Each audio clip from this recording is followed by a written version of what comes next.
think I'm recording. Okay. All right. Well, welcome to Land Conservation 101. This is specifically for landowners. I am Sarah Knebel, the Executive Director of Scenic Rivers Land Trust, a local land trust.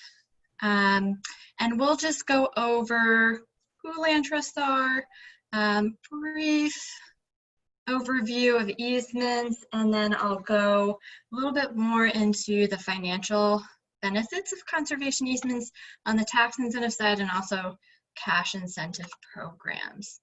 So just a little bit about us. We've been around for over 30 years. We're a private 501c3 nonprofit, and we have been working just in Anne Arundel County, and we have managed to protect over 3,000 acres of land in this county: forest, farms, wetlands, streams. And our mission is to do, exactly what I just described: protect the natural and scenic areas in Anne Arundel County, working with landowners and other partners in the county. And we do this mostly through what I'm doing right now, education, and also facilitating those land protection agreements, those conservation easements. And the reason why we do this is for a variety of reasons. So clean air is one. Trees filter air, they provide us oxygen, they cool temperatures down. That filtering capacity of trees and vegetation also protect our drinking water and protect the Chesapeake Bay.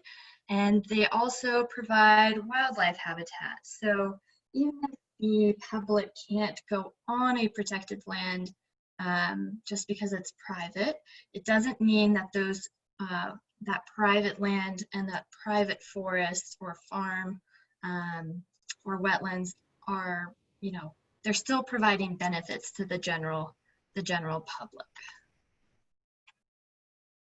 So a land trust like us generally is a nonprofit organization that acts similarly to us, that they work with landowners who want to protect and preserve their undeveloped property. Most land trusts will hold conservation easements. They'll help steward those easements and make sure that they are always the land is in compliance with the conservation easement. And some land trusts also acquire land as well and create preserves for the public to enjoy. And just for anyone who is not familiar with what a conservation easement is, it is a legal agreement between a landowner and a nonprofit land trust or a government entity that permanently restricts the uses of that land in order to protect specific conservation values. So that would be, a farm, forests, some wetlands, perhaps a historical structure or a historical area like a battlefield or something like that. And this agreement takes the form of a deed. So it's a real estate transaction, and it is recorded in land records. So it should last for a very long time. And so a grantor of an easement, the one giving the easement, the landowner, can be just anyone, really. Individual, a company, a government agency, another nonprofit, they all can do it. But the grantee, the one accepting the conservation easement and holding the conservation easement, is much more limited. So that's limited to land trusts and specific government agencies that their mission is to protect the environment. And so that would be like the Department of Natural Resources. Just to point out one other one, the Maryland Environmental Trust is the statewide land trust in Maryland, and we work with them a lot. They're one of our strong partners. Probably about a third of our easements are co-held with the Maryland Environmental Trust. And so some conservation characteristics of a conservation easement is that they're perpetual, they last forever, they're attached to the land and not the landowner.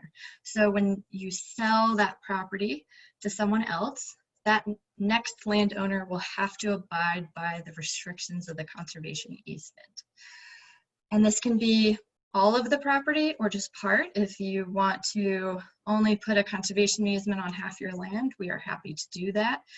And just the area within that easement, we will restrict the development of that property or the amount of structures that can be built on that area, and also limit the uses. So, you know, if it's a forest, we will likely not let you cut it down and clear cut it and turn it into a golf course or a, you know, agricultural cropland.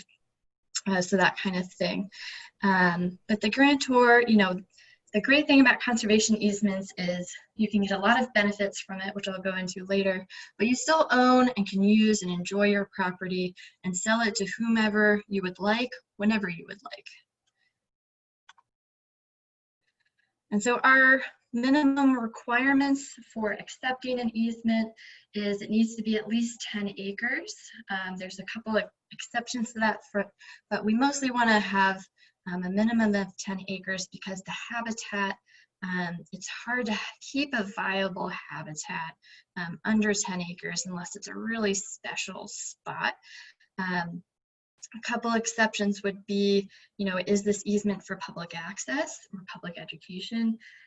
Does it have some rare, endangered, or threatened species on it that habitat can be maintained in that 10-acre space? Or is it right next to another protected property where, you know, you might only have 6 acres, but you're right next to a 100-acre easement, and your 6 acres is an integral or important part that could be added to that protected area. And so we also always want to make sure that, you know, it's mostly relatively natural habitat or open land, so farmland, wetlands, forests, meadows. If you have a lot of structures or buildings or houses on the property already, this might not be the best option for you. And we typically work with willing landowners, so this would be a voluntary program. We very rarely do regulatory easements, although sometimes they do happen, but it's very rare. And all of our easements have to meet IRS standards. So I'll go into those in just a minute, just because if you're donating a conservation easement, of course, if you're going to get to tax deduction, the IRS cares. So the Internal Revenue Code states that a conservation easement has to meet one of 4 conservation values that they find very important. So one would be outdoor recreation or education for the public. Another would be natural habitat, so those forests and wetlands and streams. And the third would be preservation of open space for scenic enjoyment or following a conservation policy. So for example, Maryland has a very strong agricultural preservation programs and policies, and they have a lot of conservation policies dedicated to protecting agricultural lands. So that could be part of that.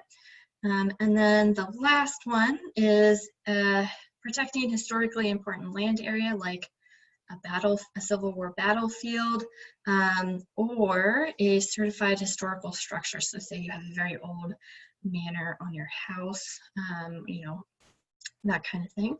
And on top of having at least one of these attributes to your conservation easement, it needs to be given to a qualified organization, which would be a land trust, a 501c3, that their mission is to protect you know, natural and scenic areas or protect and conserve land. So some terms and provisions of a conservation easement. All of these are very customizable for Scenic Rivers. Other programs are not as customizable. Depends on who you talk to and what they're willing to adjust in their model easement. But you know, number of residences are usually very restricted. Of course, if you already have a house, we're not going to make you tear it down. If you have the ability to build a house, we might let you keep it if you don't have a house on your property already. But if you can build 10 houses on, say, a 50-acre property, we'll likely need to restrict that to maintain the conservation values. Subdivision is usually very restricted just because more landowners means more responsibility and risk and management on our end. And public access is not required for donated easements. It is never required for donated easements. Some of the funding programs that I'll go into later might require it, but of course it's a voluntary program, so you don't need to choose that funding source if you don't want to allow public access. Hunting, never restricted. I know that's a concern for many people, either on one side or the other, but our easements won't even talk to hunting just because we've had a lot of problems with deer overpopulation in forests. So if a easement restricts hunting and your deer are destroying the regeneration of that forest, can be a huge problem for trying to maintain the ecosystem. Commercial activities can be limited, but definitely allowed, especially in structures. If you have a farm and want to sell your products from a farm stand, absolutely, we would love to have that happen. If you want to do hay rides, of course, that can also work. It just depends on what the commercial activities are. Industrial activities, though, usually prohibited. So agriculture, as I had alluded to already, Maryland is a very agriculture-friendly state. So we like to, whenever we can, keep agriculture allowed within the easement. Timber harvests are considered agriculture, but depending on the conservation values, so say, you have forest interior dwelling bird species habitat on your property, and that is a cited conservation value within the easement, we will limit how you can do your timber harvest to ensure that habitat stays intact. So we've limited it to a very selective harvest. And then the last thing, which is almost universal on all of our easements, is we require generally a 100-foot buffer around all water bodies. So say streams, ponds, rivers, that kind of thing. All right, and so I mentioned timber harvest in my last slide. And so timber harvest, as I had said, that would be limited by the easement, and that would be managed by a forest management plan. So the easement would basically say, hey, you have a forest on your property, it has to be managed. Any activity has to be managed by a forest management plan, which you have to update every 10 or 15 years, depending on the easement. And that has to be created by a licensed forester. So you can either use private licensed forester or a DNR forester. DNR foresters are great. They'll do it at a subsidized cost compared to a private foresters. So they tend to be a prime choice by all of our conservation easement landowners. And basically, what it encompasses is, what is the landowner trying to do? What is the easement trying to manage, and what are their goals? And so that could be preserving, old growth forests. It could be protecting that bird habitat. It could also be for timber harvest. So, it really depends. And it will also tell you what the forest is composed of, and its growth rates and things like that, and give some suggestions for management. And you can get a forest management plan for your forest when it's over 5 acres, even if you don't have a conservation easement. And if you don't have a conservation easement, or you're not ready for a conservation easement, there's actually a property tax incentive program that's run by DNR. Of course, you need a forest management plan to get into the program, and it is called the Forest Conservation and Management Agreement. And you need at least 5 acres, and you need to agree to, manage it by that forest management plan for at least 15 years. And if you do that, they'll give you a a low property tax rate. So that can be very beneficial depending on what your property is. So best way to learn more about that program is the Department of Natural Resources. We will send a link in our follow-up email after this workshop and give you some more information on that. So to get into some of the financial benefits of easements. So an easement can have value attached to it. So if you're giving up the ability to build houses generally, that relinquishment of those development rights has a value attached to it. And so whatever that value of those relinquished development rights is the value of the easement. So they can be very valuable pieces of paper, really. So a donor can either donate that value, they can also sell it outright. So if say you're giving up 3 development rights or the ability to build 3 houses, you're giving that up in your easement. It might be worth $300,000. So you can donate $300,000 or you can sell it if there's funds available, if anyone's willing to buy it, for $300,000, or which is most common is there's a, bargain sale of an easement. So, it's worth $300,000. A land trust or a government entity pays you $200,000, and you take a tax deduction or donate, the last $100,000. And you can learn how much your easement is worth by a qualified appraisal. So these are more than your standard appraisal of a piece of land or a house. It's a much more involved process. Appraisers actually need to go through training and need to understand how to do an easement. There's a lot of rules around it. So make sure if you want to use an appraiser that they actually are familiar with conservation easements and are familiar with the training on how to appraise them, because it's actually just not one appraisal in a conservation easement appraisal, it's actually 2. So they take the value of how much is the land worth right now, and then they do a hypothetical situation of, okay, if the easement is placed on the property today, how much is it worth right after it's placed?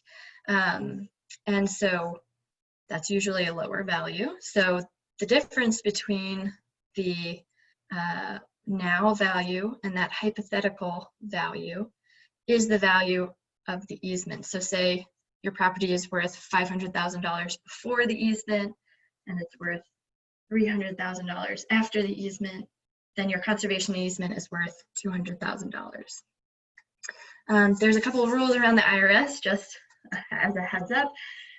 The IRS requires that the appraisal be within 60 days of when the easement was recorded. So, which is usually different from when you first get an appraisal to figure out how much your easement is worth, and then, you usually go through the process with the land trust to get your conservation easement in place. So the appraiser can just update that appraisal for much lower cost to have it in line with the IRS rules after you have actually completed the easement. So federal income tax deduction, since you're giving a charitable donation of an easement, or you can give a charitable donation of an easement, there are some great laws that have been passed in the last couple of years that allow you to take up to 50% of your adjusted gross income as a deduction the year of the donation. And if you can't use up all of that deduction in 1 year, you can carry it for up to 15 years forward. So, if you have a $500,000 deduction, you can only use $50,000 a year. You can just use a $50,000 deduction for the next 10 years, right? And if you're a farmer, if you're by the IRS's definition, so that, is defined by, I believe, where your income mostly comes from, then you are eligible to take up to 100% of your adjusted gross income. So that's a pretty nice deal. So there's also a state income tax credit if the easement is either held or co-held by the Maryland Environmental Trust, that statewide land trust. So each individual landowner can take up a credit, which is different than a deduction, a credit of up to $5,000 per year. And you can do that for 16 years, or the value of the easement. So if the value of the easement is less than $80,000, and it's only worth $50,000, you can only take a tax credit up to $50,000. All right, so I have this slide up here just to let you know that if you have that problem of having the estate taxes, which usually is a very small amount of people considering the threshold for estate taxes, but I like to throw in here just in case. There are some rules that that an easement can help reduce those taxes, but that is a complicated world of tax. So if you have the problem of estate taxes, just talk to your tax advisor and about how a conservation easement might be able to help you. And in Anne Arundel County, the last tax perk, as I like to call them, or tax incentive, is a property tax reduction. This is only available for donated easements. If someone purchases your easement, you are not eligible for this tax reduction.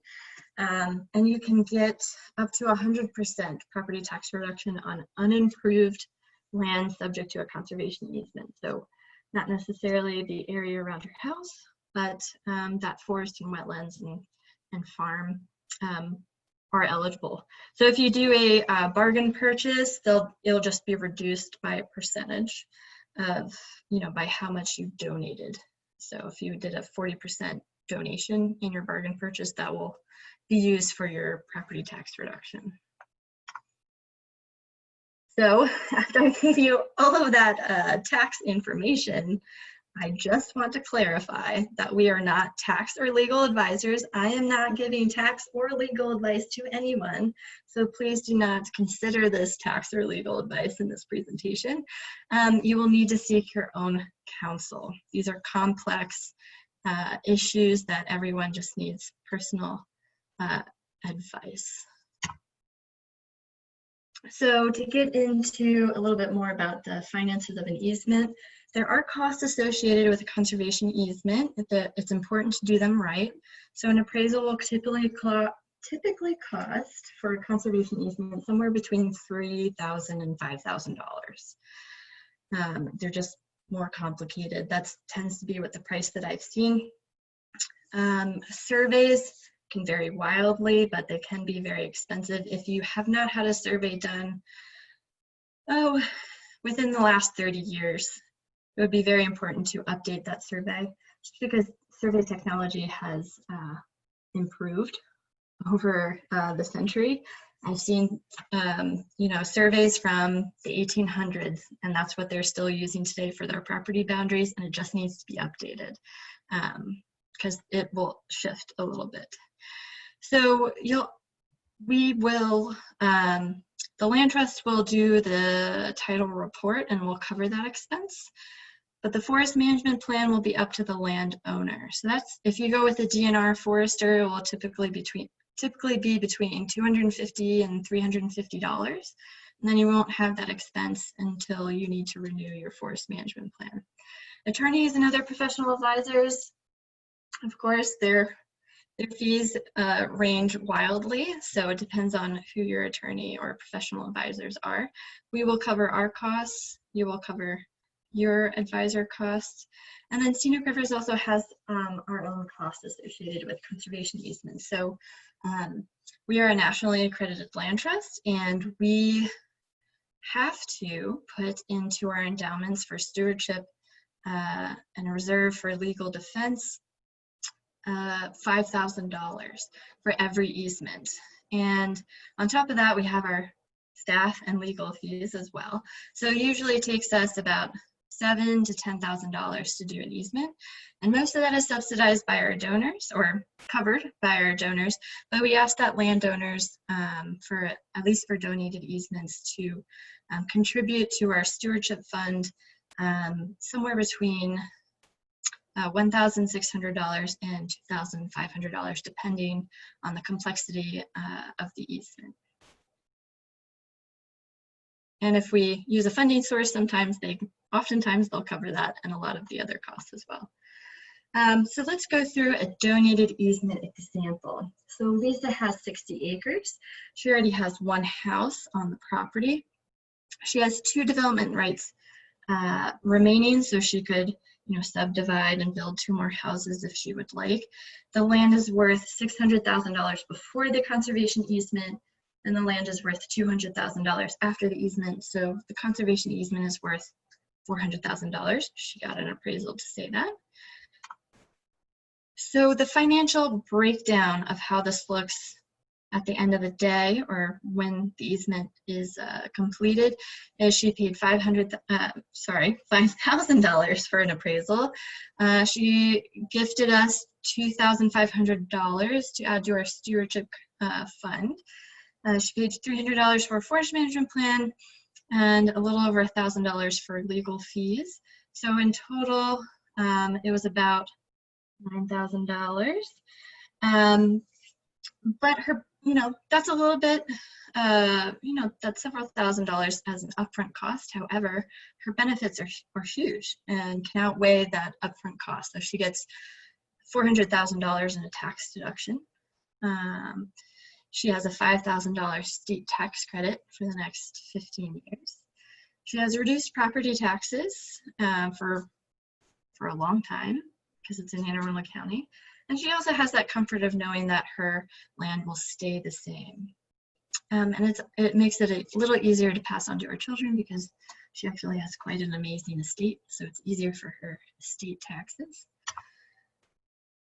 So if if a donated conservation easement is not just going to work for a landowner, just their financial situation does not allow for that, or the landowner is not interested, there's also some financial incentive programs that are available. They are competitive. Their funding is limited. So, it just depends on how the funding is going at the moment for each program. So there's some specifically for forest, there's some specifically for farm, and then there's a couple programs that could do either. So for forested properties in Anne Arundel County, there's one specifically that is funded by Anne Arundel County using forest conservation fee in lieu funds. So whenever a developer cuts down a tree on a development site and can't replace it themselves, they can pay the county a fee, and that goes into a pot, and that money can come into this grant program that is managed by the Chesapeake Bay Trust. This started in about 2016 and it's worked pretty well since then. The current administration really wants to plant trees with this program. So if you happen to have a property that you want to protect, that you also don't mind or would like or don't mind having trees planted on some open fields that aren't really being used for agriculture at the moment, this is a great program that they'll pay you a couple $1,000s per acre to plant trees, and they'll also pay to protect the remainder of the trees. So if you have mostly farmland, this may not be the best program for you just because they'll only pay to protect trees or plant trees. So it's open right now. It's closing August 6th. It's July 23rd right now. But it usually opens in October or November each year and then closes in February or March of the next year. So if you are interested, we usually need about two months notice to get into this program. And they'll pay full price for the conservation easement if they have the funding, if you can back it up with an appraisal. So one example that just kind of makes it easy to understand. Lewis has a 40-acre property, half in forest, which is the green part of my little amazing diagram here, and half in field, which is kind of the beige area. And he has one house, so that's that little blue blob right there. So it's zoned rural agricultural, so he might be able to fit one house, maybe not. And he wants to protect all but 5 acres of the property. So he doesn't want anyone, you know, he doesn't want restrictions on his house or anywhere near his house, but he's happy to protect the rest of his property, and we're perfectly fine with that. So this red line is where the easement boundary is going to go, and we'll need a survey to clearly define that easement boundary. And he also wants to plant the field in the conservation easement with trees.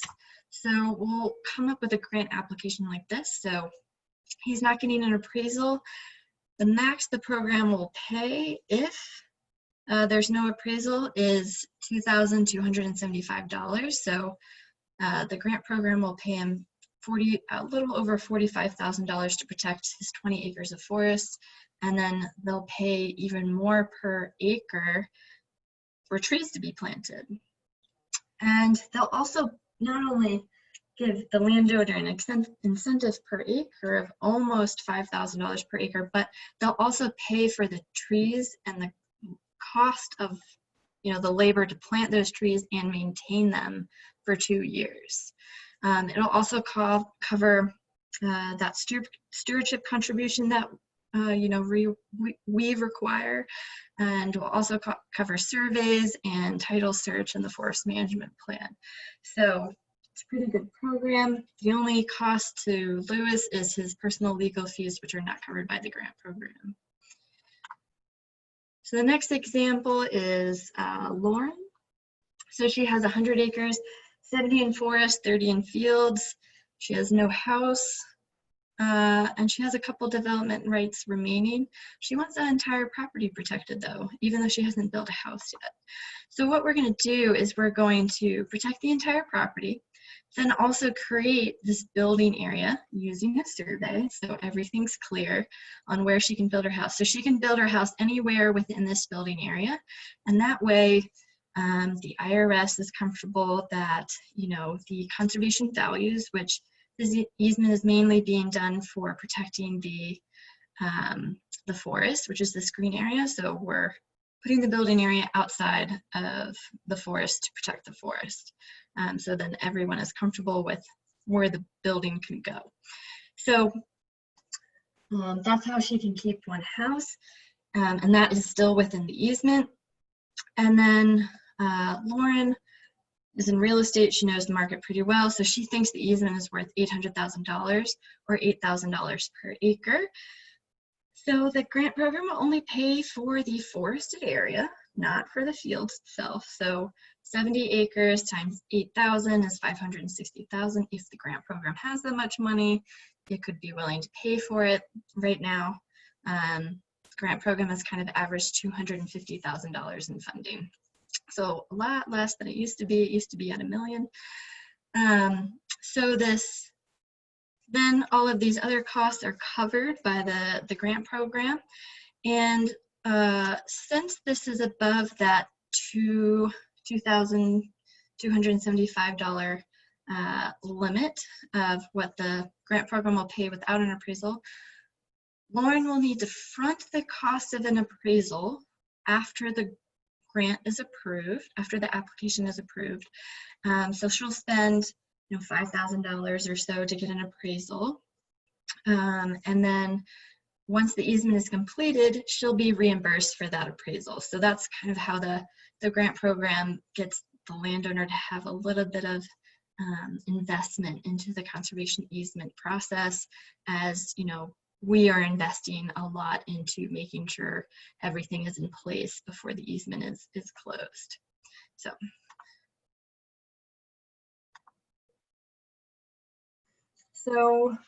Lauren has a bargain purchase, bargain sale of an easement or bargain purchase, depending on which side of the table you're looking at it from.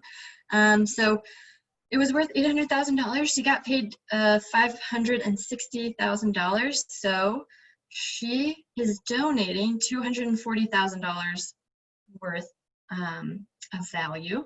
So that can be a charitable tax deduction. And then also, Maryland Environmental Trust is co-holding this easement, so she is eligible to receive $5,000 per year in tax credit for up to 16 years, totaling $80,000.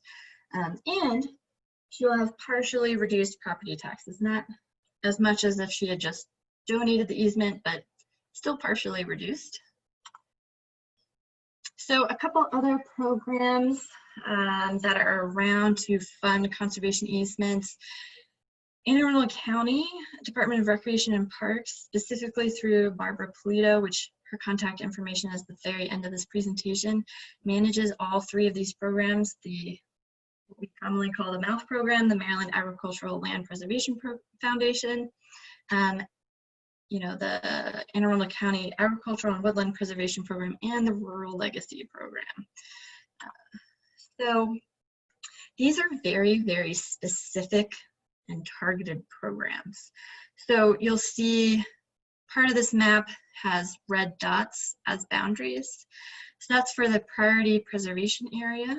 And then also there's the rural legacy area, which is in the gray. So if your property isn't within one of those boundaries or areas, they're not eligible for this program. You also need 50 acres or more.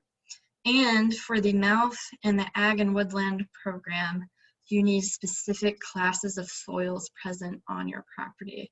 So these programs are really looking to keep the rural nature and the farm community of Southern Anne Arundel County alive and well. And so they're really specific about what they want to fund. So if you are interested in this programs, contact Barbara Polito and she'll be happy to talk to you more. So there's also program open space, which some program open space money goes, this is a state fund and some of it goes to the Rural Legacy program and the MOUth program, but some of it stays, in a separate kind of funnel in funding world. And part of that one of those is called Stateside Program Open Space.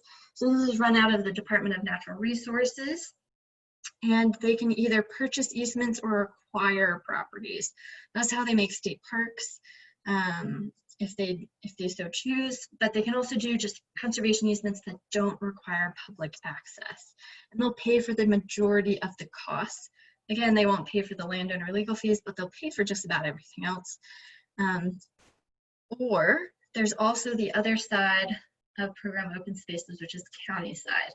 So this is the county getting allocated a certain amount of money each year by the state, and the county, kind of puts together a plan on what they want to purchase and what they want to spend the money on, and then they submit that to DNR or the state, and then the state says, yes, that sounds great, here's the money, and they go on and do those projects. So the county typically buys properties because they have a public access requirement for this funding source. It's one of the few ones that require public access. So that's why they usually buy properties instead of doing conservation easements. Most private landowners don't want to deal with public access, which is totally understandable. So they have a variety. Both of these programs are looking for, specific things, but their list of specific things is kind of long, so I didn't add it here, but the property that they're looking at needs to fit into their larger conservation effort and fit within their annual goals. So I have this whole evaluation process. So Forest Legacy is a federal program, not often used in Anne Arundel County, but it is there. And I'm always interested in finding a couple properties that could be included in this funding source. So it's very competitive because it's a national program. So, The price per acre in Anne Arundel County is usually a little higher than out in Montana or Georgia, but it still is very possible to get funding. It's it is on a larger scale than most programs, but so we'll need to have 100 to 300 acres at least to be competitive. And that doesn't have to be just one property to be 100 plus acres. We could have a couple different non-contiguous properties and submit them all at once. So that's a possibility. But it has to be within this purple area within the map, because this is the Forest Legacy funding area. And they'll pay for about 75% of the easement value, so they'll need a match. So it could be in the form of the landowner donating the rest, or we find another funding source to cover that last 25%. And usually these applications are due in October, so we'll need a couple months to pull together that application. But it is there. So there's also REPI, which is also a federal program. This is also for a specific area, so you can see that Annapolis, is kind of in the middle of that map, and the boundary line is kind of drawn around the Severn River. This is kind of run out of the Naval Academy. And so they are looking for public water access. That is very specifically what they really want to fund. And they'll need a 50% match. So another funding program or a landowner is donating the other 50%. And that's usually due in June. So timelines, if you're trying to think on how long will it take to get a conservation easement done, if you would like to do a donated easement, it usually takes 6 months to a year. If you go through this Chesapeake Bay Trust Grant program that I talked about with the Forest Conservation Funds, usually takes about 10 months to a year and a half. Stateside program open space, 1.5 to 2 years. REPI, 2 to 3 years. Forest Legacy, 3 to 4. So, the more non-local you go, the longer it takes. It's just how it is. So once you get your easement completed and it's recorded in the land records of the county, then perpetuity starts. And so this is really just the beginning of our relationship with the landowner. So we take stewardship very seriously. As we said, we're nationally accredited, so we have to monitor each easement every year, and we're also happy to talk to landowners about anything else regarding the management of their land. Open communication is really important for us. So we have to do monitoring because it's an ethical and legal responsibility that we are telling the public and the IRS that we are protecting this land. If we're not checking up on it to make sure nothing's being built that shouldn't be, or that the easement isn't violated, why do we exist? So this is a great opportunity for landowners to ask us questions about the easement, or have just inquiries on what the best management practices for their property are. We're happy to connect them to other resources and guide them and make sure that they follow the easement and that there's no problem. So planning ahead is way better than coming to us later after you've done something. Staff, and we also does the monitoring and also train volunteers.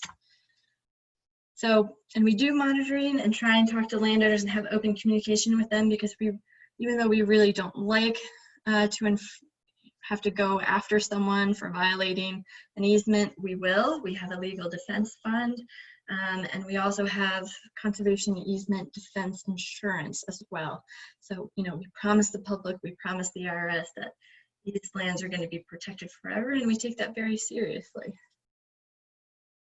So before you build something and you're not sure if you can do it, make sure you call us. So a quick recap of this whole thing. Conservation easements are a very powerful way to permanently protect undeveloped lands, and there's financial and tax incentives available to help landowners do that. And there are many, many details. The devil is in the details for all this work, and we're very happy to help you navigate that and help you get through it. So if you have any questions at all, just give me a holler. I'm always happy to talk to landowners. Does anyone have any questions? Okay. So this is the contact information for a couple of people that are key in this process.